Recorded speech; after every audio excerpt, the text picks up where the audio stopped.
So somewhere along the line, I read where somebody had wrote the best way to gain trust with a dog is to leave them alone. So when I used to work at the facility that I worked at most recently, there's a dog named Jerry that I met there. There's a dog. It's a dog that I still work with today. A dog that I still visit and take out in public today. And he still attends that facility. He still frequents that facility. And so basically, like, when I would have a new person starting, I would check in with them to say, hey, has anybody, told you Jerry rules? Has anybody taught you Jerry rules? And invariably they'd say no. They got a little bit better at this as time went on. But so basically I would say, all right, there's a dog here named Jerry. He's like a tan beagle, and he doesn't exist. You don't look at him, you don't talk to him, you don't reach for him, you don't enter his space, you don't reach into his kennel. He doesn't exist. So there's obviously some nuance to like letting a dog out in what's called a contact-free manner. But the best way to gain trust with Jerry and dogs like Jerry was just to give him space, leave him alone, let him, like, in Jerry's case, he wasn't pursuing. So I've talked before about whether a dog evades or whether a dog pursues when they are scared, when they're presenting reactivity or aggressive behaviors. So Jerry was an evader, and he'd kind of run around and pace around and bark at you, but he would never pursue you unless you were trying to reach for him to touch him. So people that had to go in the play yard with him, he would give them their space. You'd give him his space, then he would give you your space.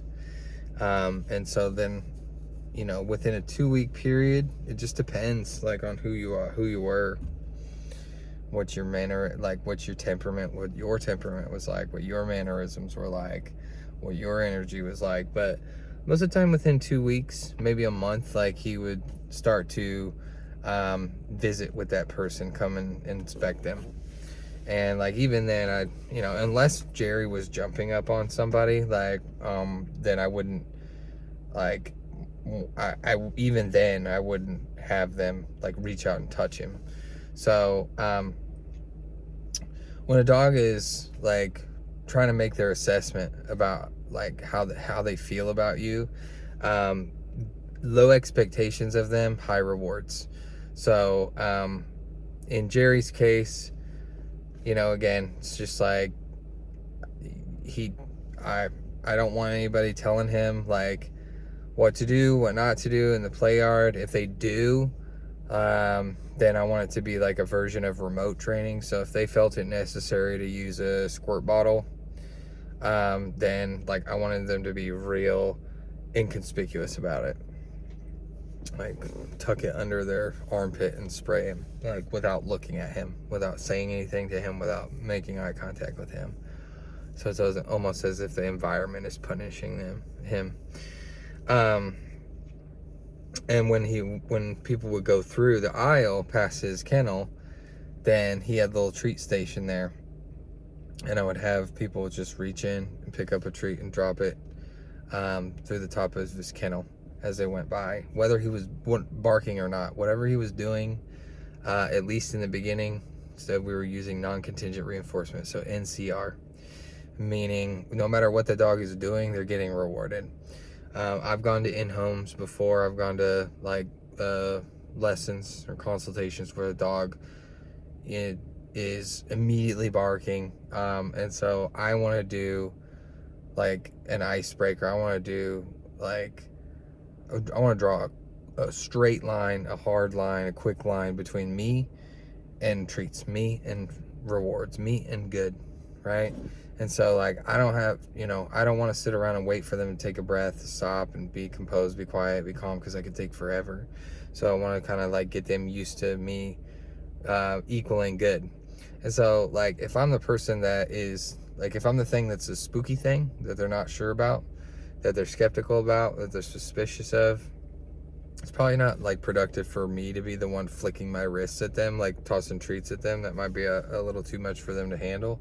So, like, the best thing to do is have the guardian or have somebody else do it. But in scenarios where that's not possible, like, you just want to be, inconspicuous about it. Treat retreat is a really good protocol where, like, the dog will come closer, the dog gets rewarded, and then a treat is essentially tossed over, like, their head, so they can, like, they're encouraged to get space away from the spooky thing and get, like, a double reward. But like I said, not worrying about, like, having the dog do this, do that, be here, be there. You just gotta let them, like, work more on their time and their terms. Like, if you're having a dog that has, like, trust issues, you want to build a rapport with a fearful dog, then you can't force that. You can't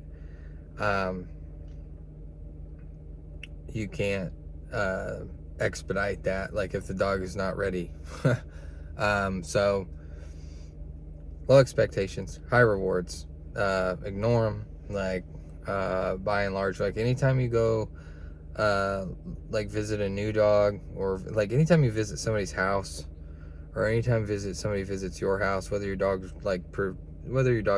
presents reactivity and reactive behaviors or not, like, even if it's like over exuberance and, like, arousal, hyper arousal, it's best to coach your visitor or your guest to just ignore your dog. No eye contact, no talking. You just pretend they're not there until the dog settles down. Like, in terms of, like, if the dog is excited and, like, exuberant and rambunctious.